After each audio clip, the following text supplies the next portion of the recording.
Saludos. El secretario de Estado de Estados Unidos, Rex Tillerson, ha realizado su primera gira latinoamericana que ha incluido México, Argentina, Perú, Colombia y Jamaica.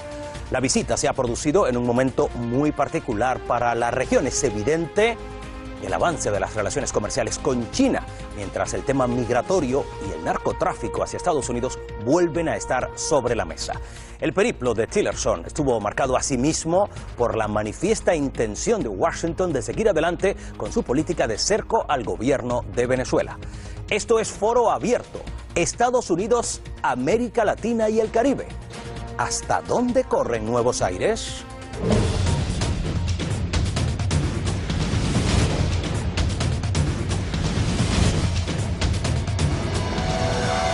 Saludamos ya a los 4 invitados que nos acompañan. En primer lugar, la doctora Elizabeth Alves, politóloga, bienvenida. También está con nosotros el periodista y analista internacional José Luis Torremocha. Es un placer.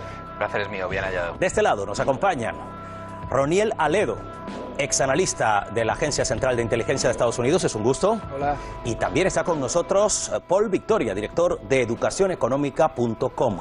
Hola, buenos días. Es un placer. La administración de Donald Trump había cumplido un año ya y durante ese tiempo el secretario de Estado aún no había visitado de manera oficial América Latina y el Caribe. Pues bien, comenzando febrero, Rex Tillerson llegó a México como punto de partida de su gira por 5 países de la región. Elizabeth, ¿aterrizaje con viento a favor? Bueno, yo creo que realmente las encuestas que ha recibido Trump en su mandato, donde ha perdido, espacio justamente en política internacional con un 24% de aceptación, ha hecho que tengan que dimensionar la política exterior, comenzando por América Latina, donde ha perdido espacio y terreno importante en esta nueva hegemonía y lucha hegemónica internacional de los mercados. ¿Usted cómo valora el momento actual por el que pasa la política exterior estadounidense de cara concretamente a América Latina? Bueno, pues me parece que el cambio más radical es el cambio de centroizquierda de Obama a un gobierno de derecha de Trump, y va a ser precisamente Cuba y Venezuela los puntos más claves para la política de Hispanoamérica en lo político y México en lo económico. Esa es su lectura inicial, José Luis Torremocha. Se confirma la nefasta política exterior de Donald Trump. Esta visita de Rex Tillerson además fue muy previsible porque emitió el mismo discurso que días antes realizó en la Universidad de Texas. Es decir, situar a China y a Rusia como países que llegó a calificar, si no me equivoco, de imperialistas, malos aliados y destructivos. Y por otra parte, en una situación en América Latina en la que la CELAC y la UNASUR tienen menos influencia, este discurso ha encontrado un acomodo en la región, también por Mauricio Macri, que desde que es presidente de Argentina se ha ofrecido como paladín de la democracia para la administración Trump. Bueno, pues efectivamente ese preludio de la gira, como ya se ha encargado de recordar José Luis, estuvo marcado por una conferencia en la Universidad de Texas, concretamente en el campo de Austin. Allí parece ser que Tillerson respaldaba la doctrina Monroe del año 1823. Decía, y tengo literalmente aquí lo que ha comentado, lo que anunciaba Tillerson en esa conferencia, recordaba que el derecho que tiene Estados Unidos de bloquear la interferencia externa en el hemisferio. Y decía Tillerson que es tan relevante ahora como el día en el que fue redactada.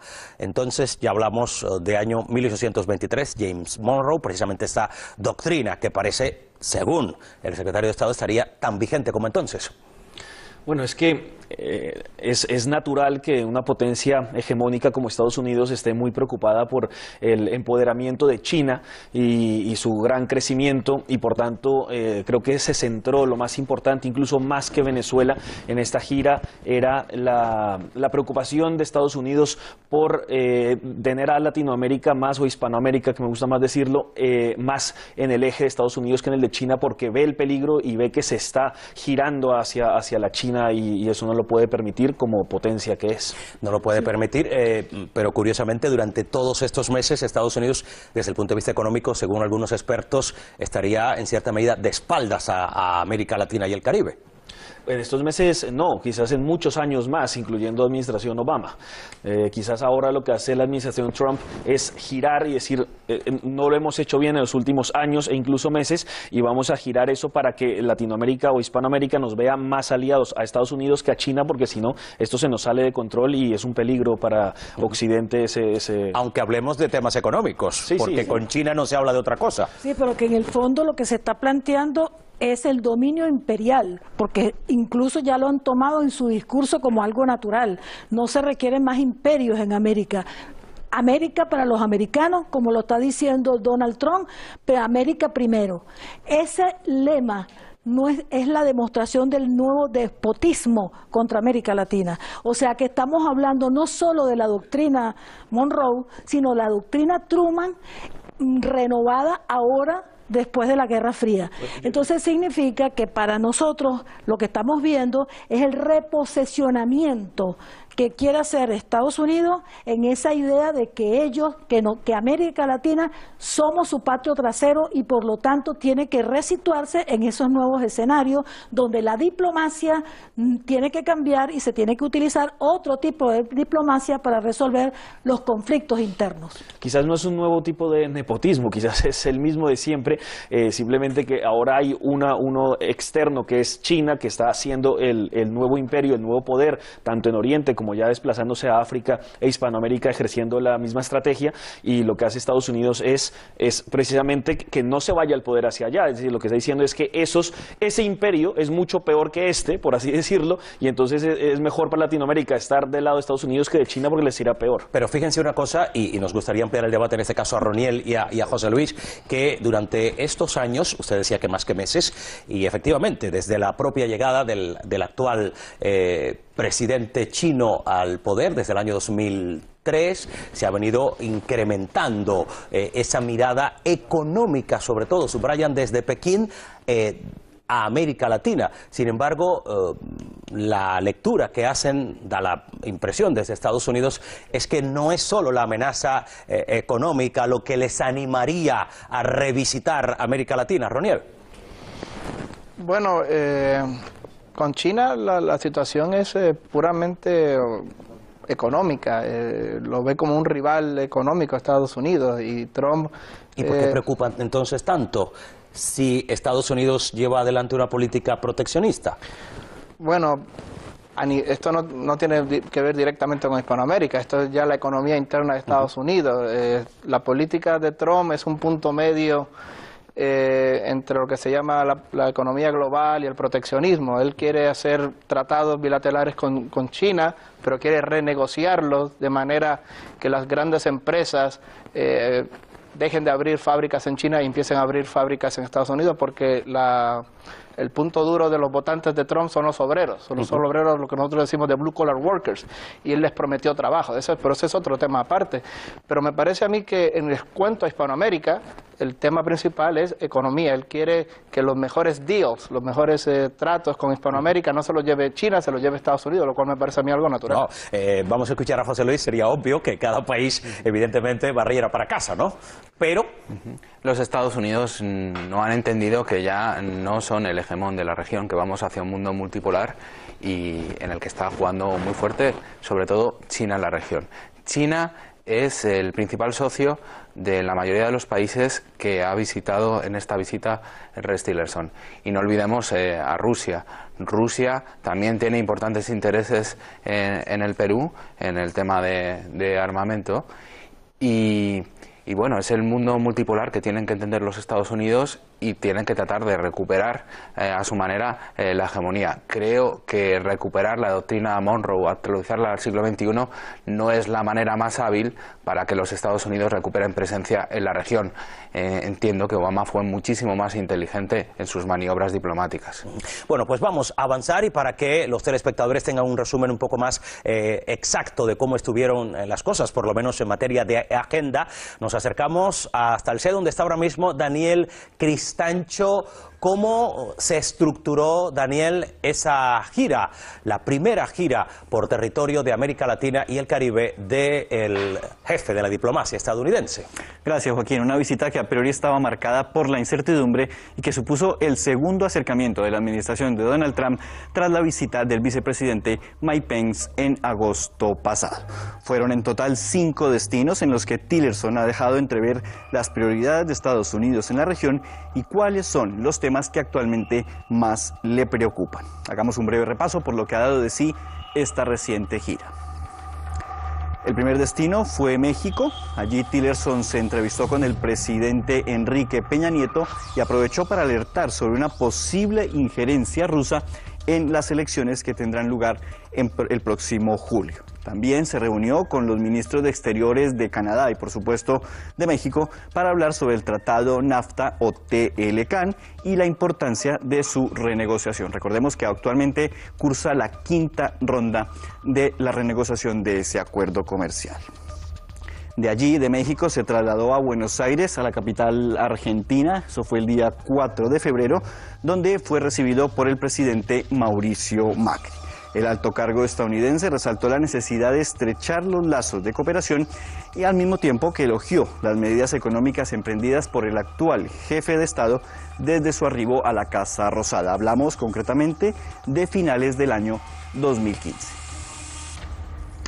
En Lima le esperaba el actual presidente peruano Pedro Pablo Kuczynski. Fue la tercera estación de su gira por América Latina y allí Tillerson no perdió oportunidad para elogiar el liderazgo de Perú, que recordemos acogerá en abril próximo la Cumbre de las Américas. También hizo unas sorprendentes declaraciones en las que admitió que su país es el mayor mercado para las drogas que se producen desde América Latina. Su cuarto destino fue Bogotá, lo vemos allí, el 6 de febrero. Contrario a lo esperado, el secretario de Estado norteamericano apenas hizo mención a los 2 procesos de paz que adelanta el gobierno y se centró sobre todo en la necesidad de que Colombia aumente la presión a Venezuela ante lo que denominó la crisis democrática provocada por Nicolás Maduro. Por otra parte, el presidente colombiano aprovechó para ponerle al tanto de los esfuerzos de su país para combatir la lucha o el narcotráfico. Y finalmente llegamos a Jamaica, que fue elegida por Tillerson como el último destino de esta gira. Ante las autoridades de la isla reiteró su intención de crear un frente regional que imponga sanciones económicas a Venezuela y habló del fortalecimiento de relaciones entre los Estados Unidos y el resto de naciones del Caribe. Gracias, Daniel. Acercamiento de Estados Unidos, ya lo recordabas, después de la visita del vicepresidente Mike Pence, han cambiado un poco las cosas, aunque parece que no ha sido mucho el tiempo, pero en algunos meses sí que se puede hablar de una reconfiguración del panorama político actual en América Latina en diversos sentidos.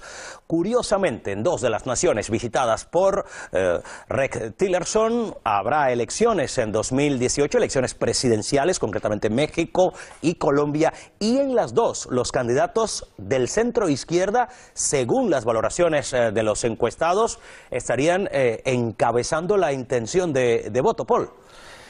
En Colombia hay una situación muy complicada que gran parte de esas elecciones se van a dirimir entre ese acuerdo de paz del señor Santos con el señor Timochenko.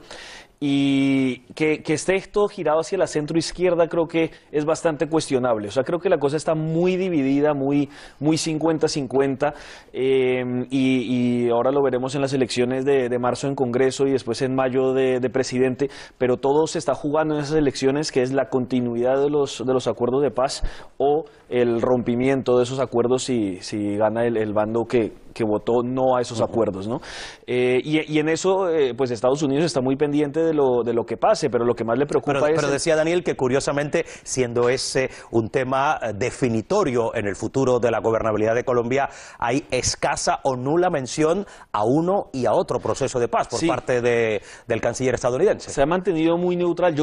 A mí me impresionó lo diplomático que ha sido Tillerson, porque digamos o sea, fue demasiado suave con todo, incluso en las preguntas que le hacen los periodistas al finalizar el encuentro, él le dicen que si está de acuerdo con que si está satisfecho con, con el incremento de las drogas y del cultivo del narcotráfico en Colombia, y él, en vez de ser crítico con el gobierno Santos, es muy bueno, aquí lo que nos importan son los números, vamos a ver cómo evoluciona, como que nos han prometido que esto va a mejorar, pero no es capaz de decir que el gobierno de Santos ha sido un fiasco y que ha multiplicado por 4 o 5 veces los cultivos de narcotráfico, ¿no? Entonces, yo creo que Tillerson ha sido demasiado diplomático con ciertos gobiernos y muy neutral con el tema de las elecciones, precisamente.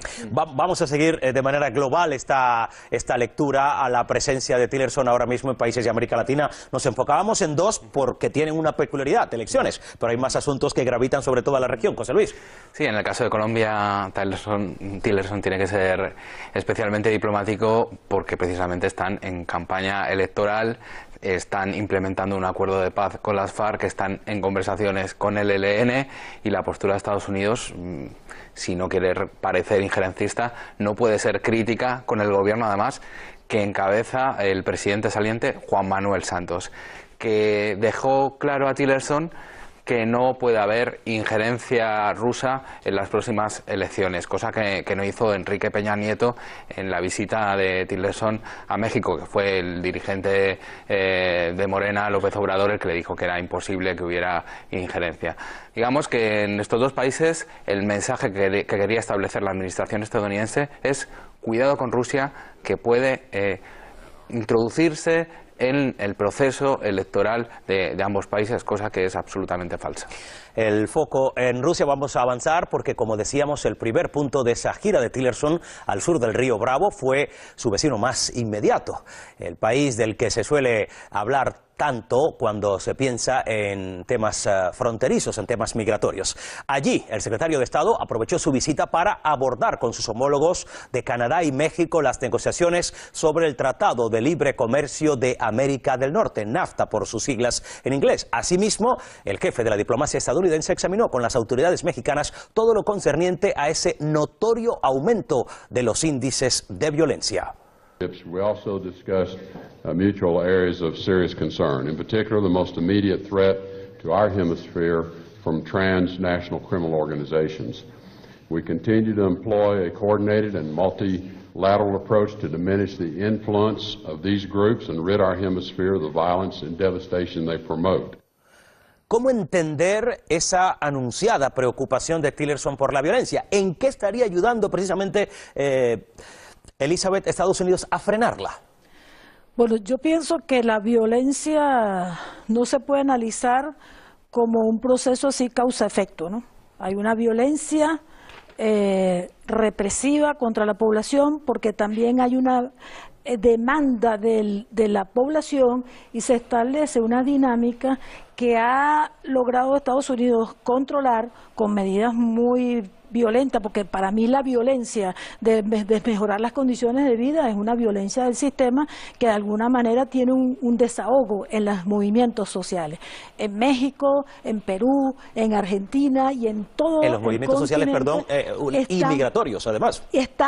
Han habido muchos procesos de protesta que están cuestionando y han impugnado a esas políticas de exteriores que intentan interferir en algunas protestas para buscar vías con un poquito más de soberanía. Y ha habido un ataque a todo intento progresista que se interpreta siempre como una agresión a la posibilidad de manejar y controlar la política. Cuando yo veo que la gira fue por esos países y noto esto en una mirada rasante.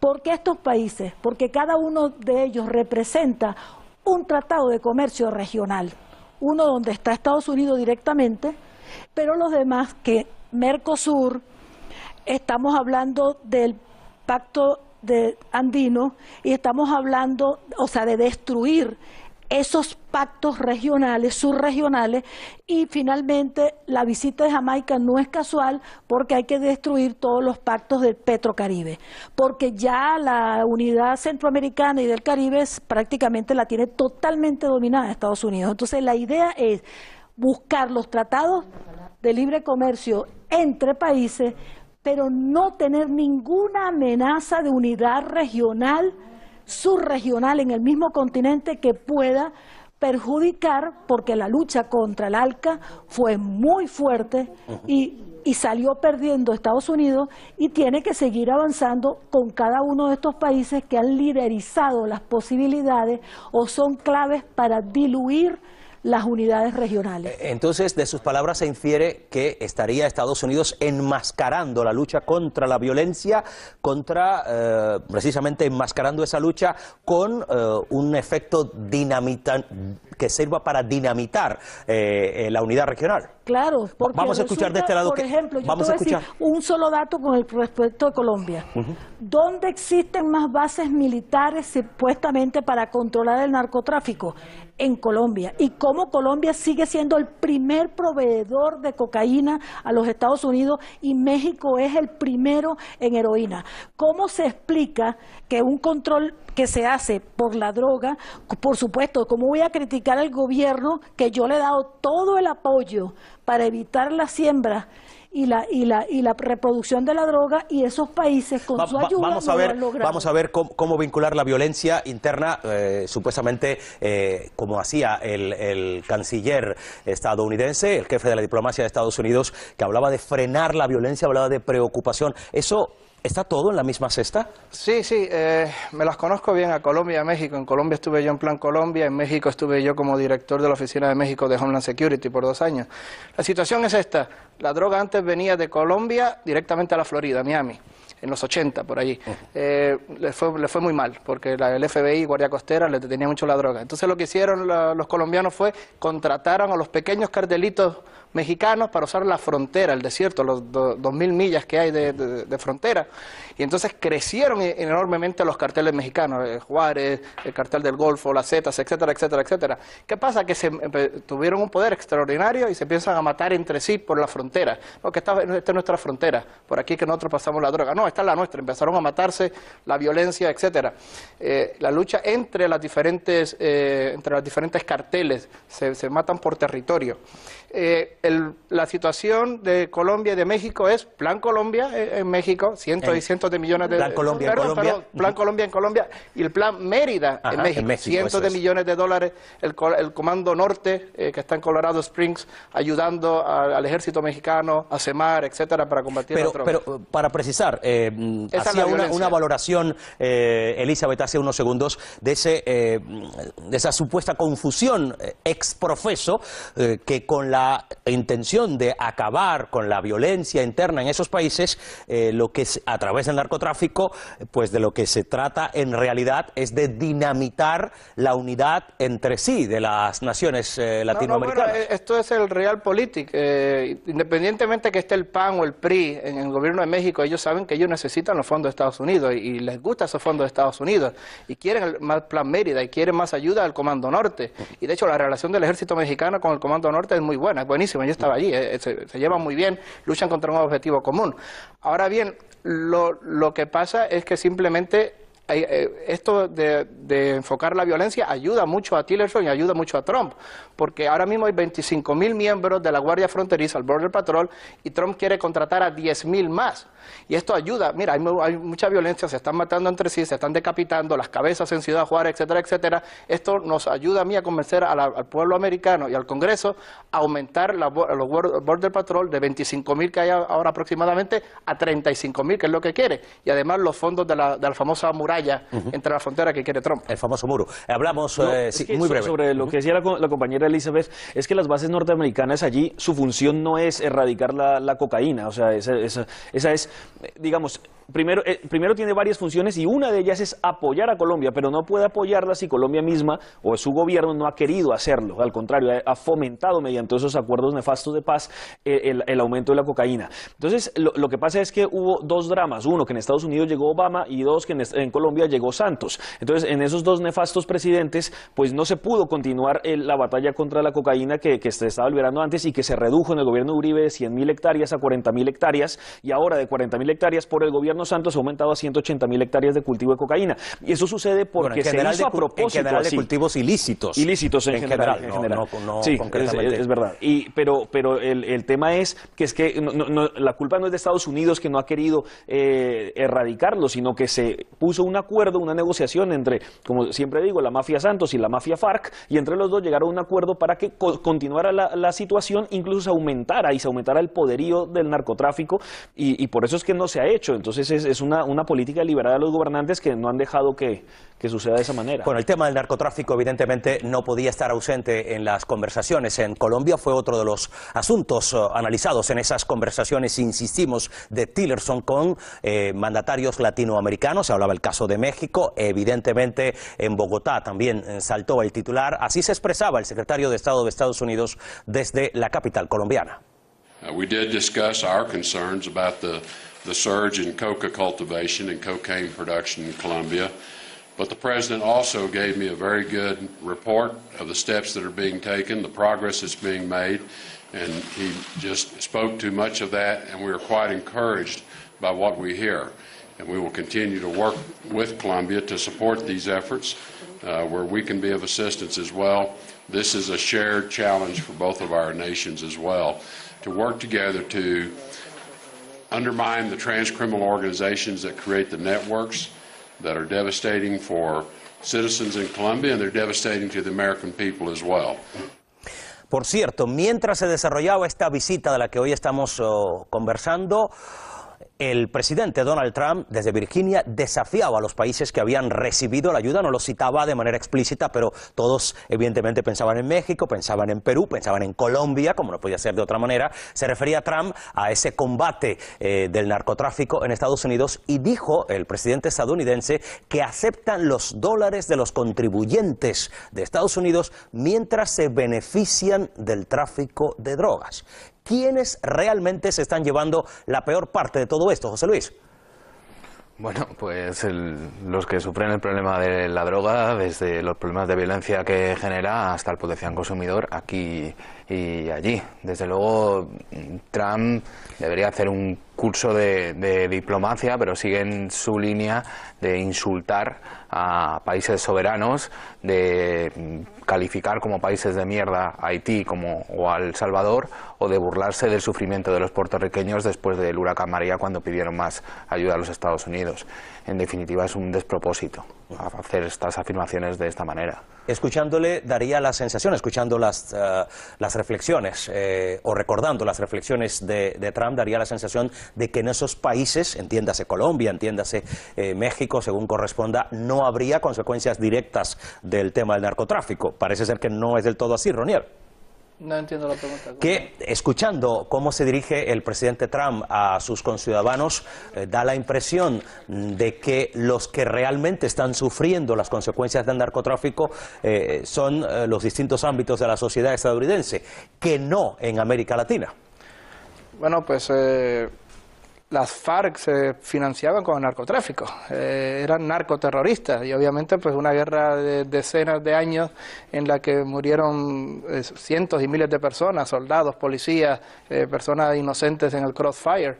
Y en México pues obviamente lo que... O sea, estamos hablando de víctimas colombianas, claro, en primer sí, lugar. Y en México también, obviamente, se matan entre sí, entre ellos los carteles por el territorio, se decapitan, etcétera, pero de vez en cuando también hay víctimas inocentes. O sea que la violencia está allí, y claro está, pues la violencia social, los consumidores están en Estados Unidos, o sea que hay que dividirlo en dos.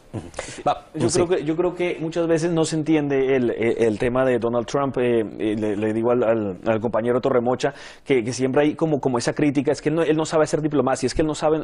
Y yo creo que lo que no se entiende es que él lo que ha hecho es revolucionar la forma de hacer política, y ha llevado, digamos, el reality show que antes hacía a la política, y entonces él juega a eso y juega conscientemente a ello. Es decir, cuando pero ha revolucionado la manera de hacer política, ¿para bien o para mal?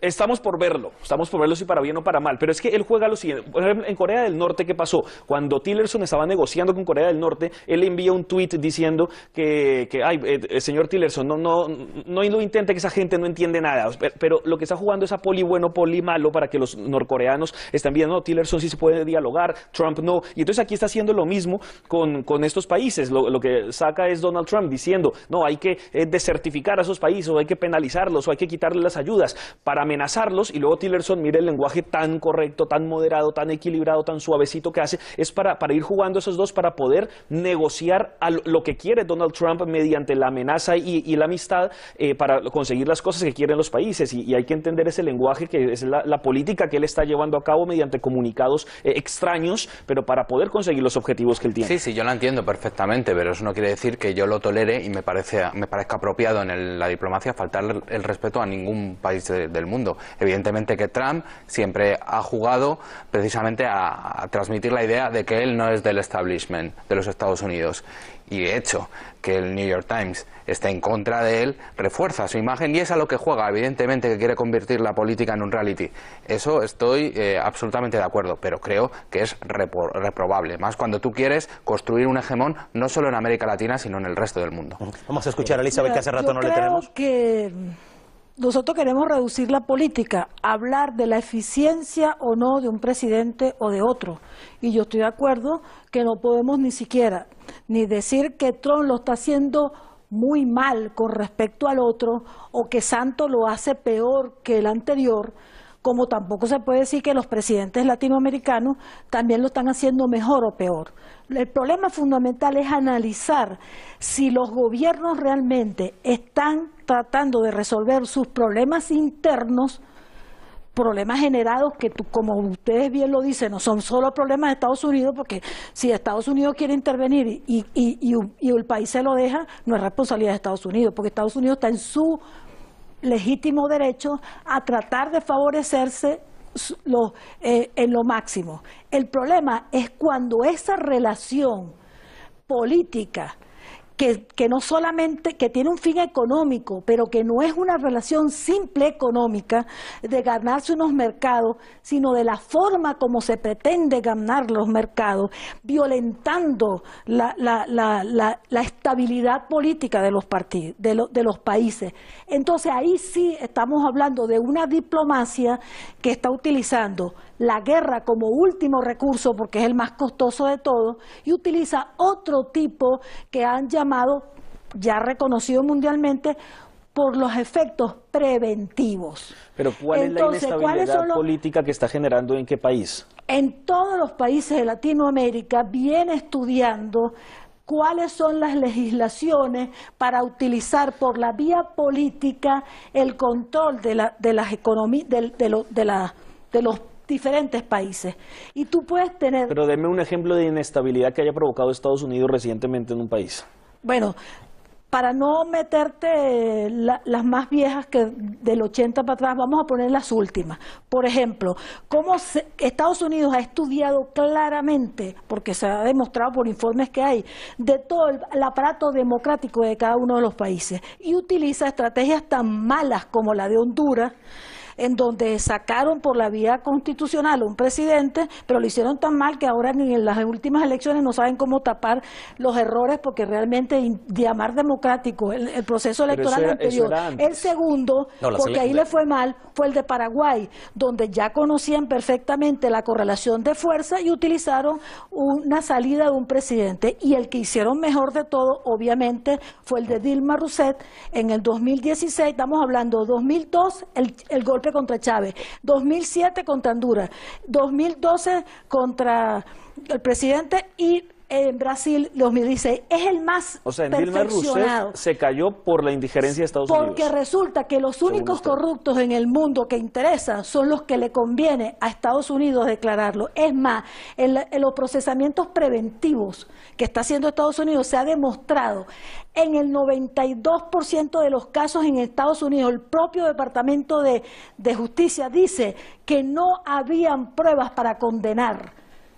Y entonces le voy a pedir que concrete. Quiere decir que con la ley patriota, Estados Unidos ha inventado, cómo le creo, falsos positivos a quien quiera, dentro de mi país y en cualquier ¿Pero eso parte qué tiene que ver con Hispanoamérica? para poder tumbar a quien me quiera, porque parecería que los únicos corruptos que existen son en los países que son no amigos de Estados Vamos terminando.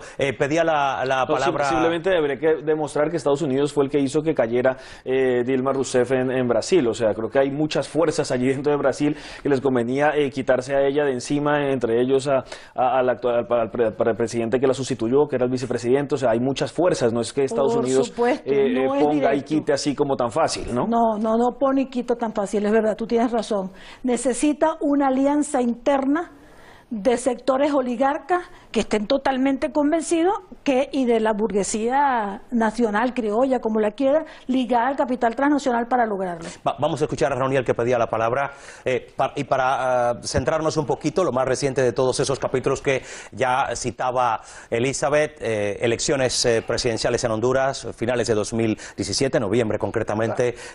Bueno, muy rápidamente, obviamente, de nuevo, Plan Colombia en Colombia, Plan Mérida en México, Estados Unidos gasta cientos de millones de dólares, USAID también, USAID, que es la Organización de Ayuda de Estados Unidos, gasta miles de millones de dólares en los últimos años en Hispanoamérica, creando carreteras, agua, electricidad, escuelas, etcétera. O sea que Estados Unidos tiene una relación de ayuda. Hay montones de embajadas en Estados Unidos abiertas que hacen solamente más que...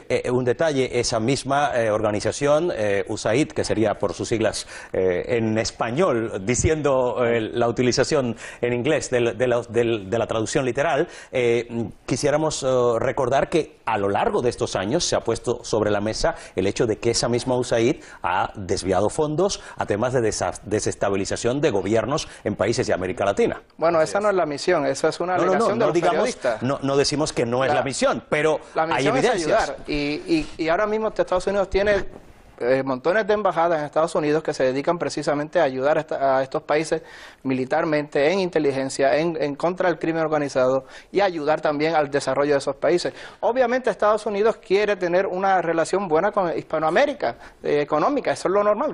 Yo quiero que China no se lleve los mejores tratos, quiero que mi país y mis empresas se lleven los mejores tratos. Eso es completamente común y obviamente porque ha habido un cambio de centroizquierda a Obama, que fue quien supuestamente derribó en Honduras, ¿no? En el 2007 Obama derribó... No, hablamos de 2017. No, pero ella dijo 2007 Honduras.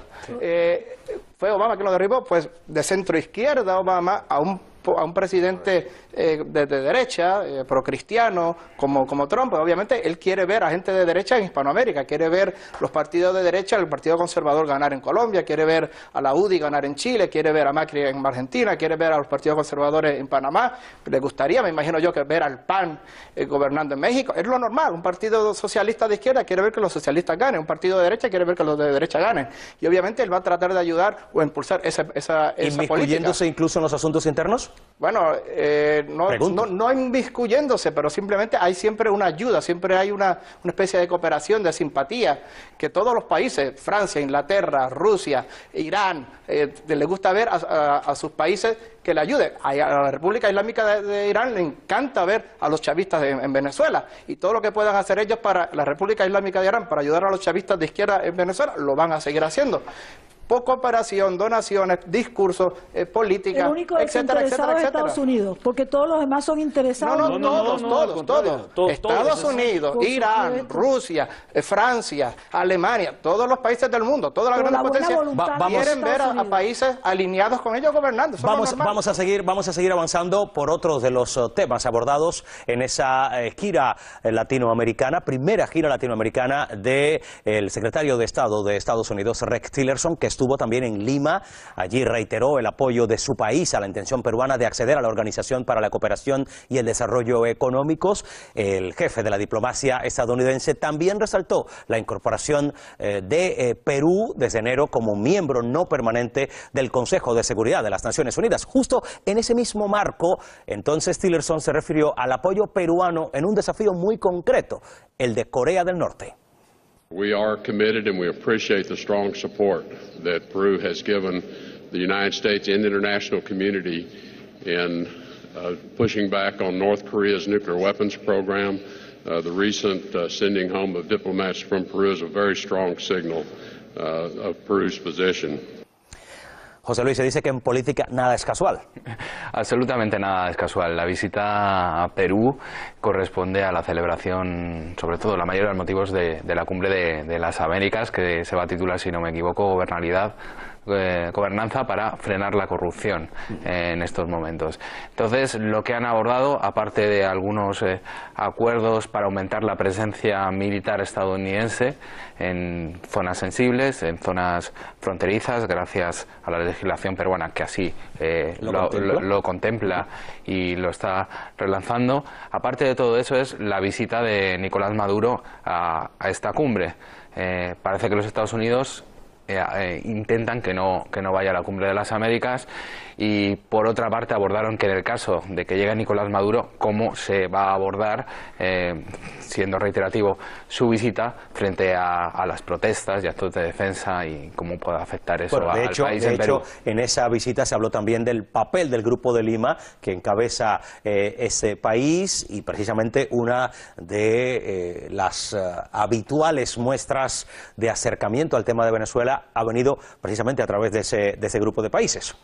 Así es, y colocarán a Venezuela en la agenda sin duda en la Cumbre de las Américas, y no precisamente para bien.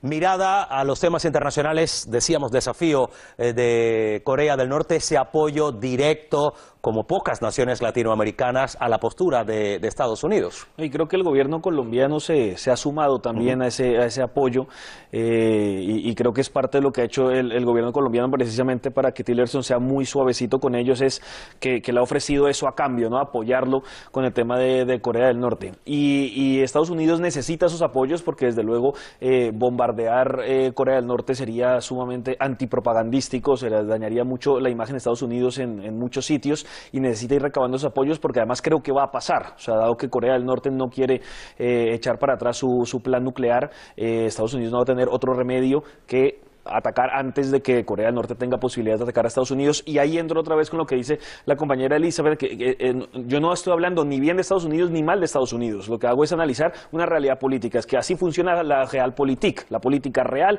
es eso. Si yo quiero tener poder, tengo que jugar un juego al ajedrez para mantener ese poder, y si creo que mi poder le viene bien al mundo, entonces juego a eso. Y lo mismo hace China, y lo mismo hace Irán, y lo mismo hacen todos. Creo que yo soy el que sé cómo ordenar este mundo, entonces juego al ajedrez para yo poderlo ordenar de la mejor manera que sea para la humanidad, sea correcto o incorrecto. Un comentario muy rápido, porque hay que ver por debajo de la superficie. Japón, el gobierno de Japón, que está muy increíblemente preocupado. Ellos sí son un riesgo real para el programa nuclear de Corea del Norte. Japón utilizó a la muy influyente comunidad japonesa residente en Perú, que son muy influyentes, hombres de negocios, políticos, etcétera, para alinear a Perú en contra de Corea del Norte. Hay que ver por debajo de la superficie cómo se mueve la diplomacia. Bueno, pues vamos a avanzar. Hay que ver muchas cosas más, no solamente en el plano propiamente político, sino también a través de los medios de comunicación. Ya saben ustedes que de manera habitual lo hacemos, y ahora es el momento de abordarlo en el programa de hoy. Daniel Cristancho, la gira de Tillerson por América Latina evidentemente ha encontrado un amplio impacto en los medios de comunicación. Así es, Joaquín, numerosas reseñas y análisis sobre esa primera visita de Rex Tillerson a la región. Si te parece, vamos a iniciar este repaso de prensa en la edición en español de The New York Times. El intento de Tillerson por prestrechar lazos en América Latina. El discurso del gobierno de Trump sobre la inmigración, el libre comercio y el compromiso de los aliados de Estados Unidos para combatir el flagelo de las drogas han debilitado la influencia de Washington en toda América Latina. El diario El País titula: Tillerson alerta de la expansión de China y Rusia en América Latina. El alto cargo defendió la idea de que el continente es un foco de prosperidad para Estados Unidos. Hay superávit comercial y una espesa red de intercambios económicos. En este contexto, la renegociación del Tratado NAFTA supone la actualización de un acuerdo que entró en vigor en 1994. En la revista Semana de Colombia leemos: Tillerson y el erróneo olvido de América Latina. Lo curioso de este viaje es que en 2 países de los 4 que componen el periplo se celebran elecciones este año, México y Colombia. Curiosidad que no termina ahí. En estos 2 países en mención, los aspirantes presidenciales que encabezan las encuestas son de centro izquierda. En la cadena multiestatal Telesur se preguntan ¿en quién debe confiar América Latina según Tillerson? En el actual escenario económico multipolar, el gobierno estadounidense promueve una estrategia de seguridad nacional que busca un mejor posicionamiento de las empresas estadounidenses frente a la competencia asiática y de la Unión Europea. Y cerramos este repaso en el Nuevo Herald con un artículo de opinión titulado Palos de ciego. En el cuerpo del texto se afirma que quienes pensaron que la visita del secretario de Estado Rex Tillerson a América Latina suavizaría la tensión por la actitud hostil y el lenguaje soez de Donald Trump hacia la región, se equivocaron rotundamente. Muchísimas gracias, Daniel. Falta otro de los temas que evidentemente estuvo muy presente en la gira de Tillerson, el asunto de Venezuela, digamos, fue el denominador común de todas las conversaciones bilaterales, concretamente en Argentina. Vamos a escuchar cómo se expresaba Tillerson. We must continue to work to fulfill the requirements of the Inter-American Democratic Charter. We simply cannot allow and stand idly by to see a total destruction of democracy in Venezuela. The Venezuelan people deserve better. So one of the aspects of considering sanctioning oil is what effect will it have on the Venezuelan people, and is it a step that might bring this to an end, to a more rapid end, and a more rapid close, because not doing anything to bring this to an end is also asking the Venezuelan people to suffer for a much longer time.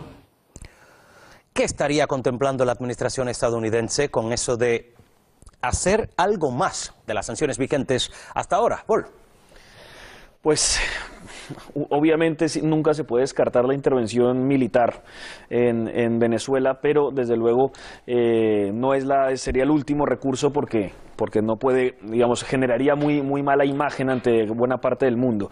Entonces se contemplan sanciones económicas para presionar, pero claro, si eso tiene una consecuencia negativa en el pueblo venezolano, entonces no valdría, no debieran ser.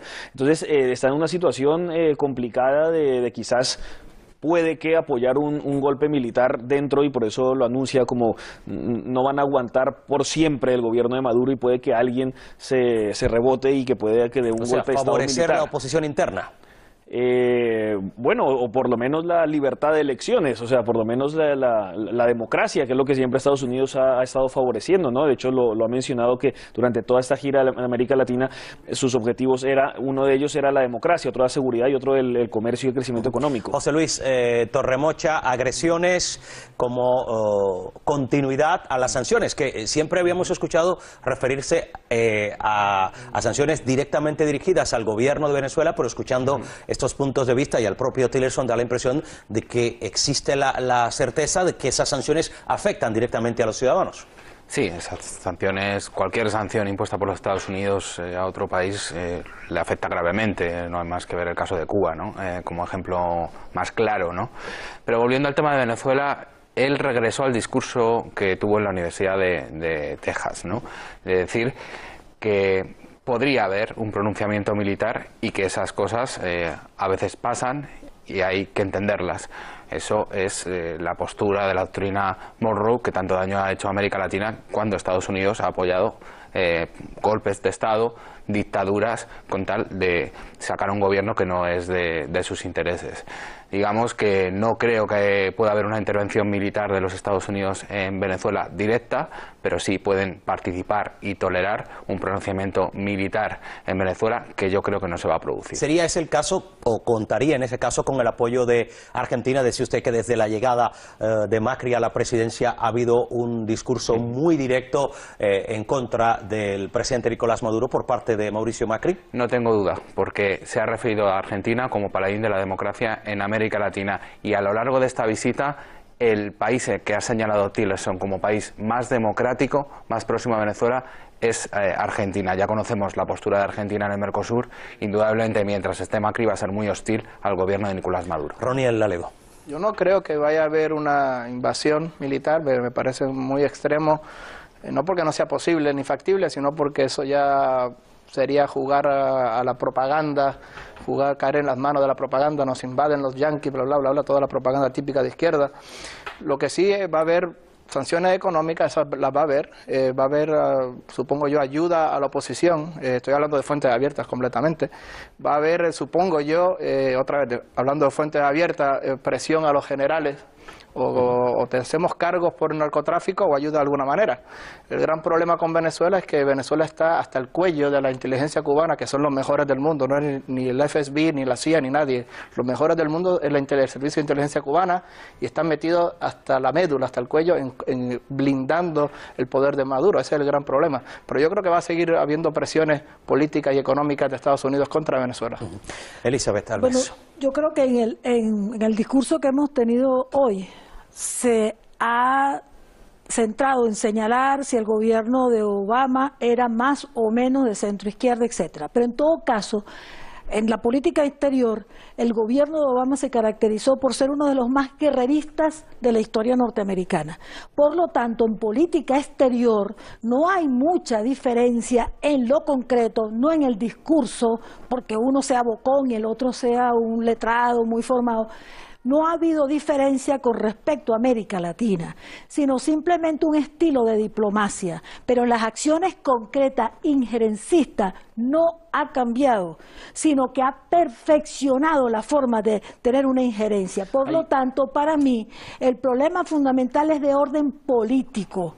Es el desconocimiento de la autonomía de los pueblos para tomar sus decisiones y sus gobiernos. Y por eso creo que esta gira es para posesionarse con los países que ellos consideran, como tú mismo lo dijiste, los más amigos, los más cercanos a su ideología, para convertirlo en punta de lanza con un efecto regional. Lo tenemos que dejar ahí porque nos queda apenas un minuto y ya hay que prácticamente despedirse. Estados Unidos, América Latina y el Caribe, ¿qué creen ustedes? Por lo menos una frase, ¿cómo apaga fuegos? ¿Tillerson aprueba, Roniel? Sí, creo que fue un éxito y creo que Venezuela va a tener una mala situación en la próxima cumbre. Escuchamos a José Luis Torremocha. Suspende como la política exterior de Estados Unidos con respecto a América Latina, que sigue siendo la región más importante estratégicamente y por los recursos naturales que tiene.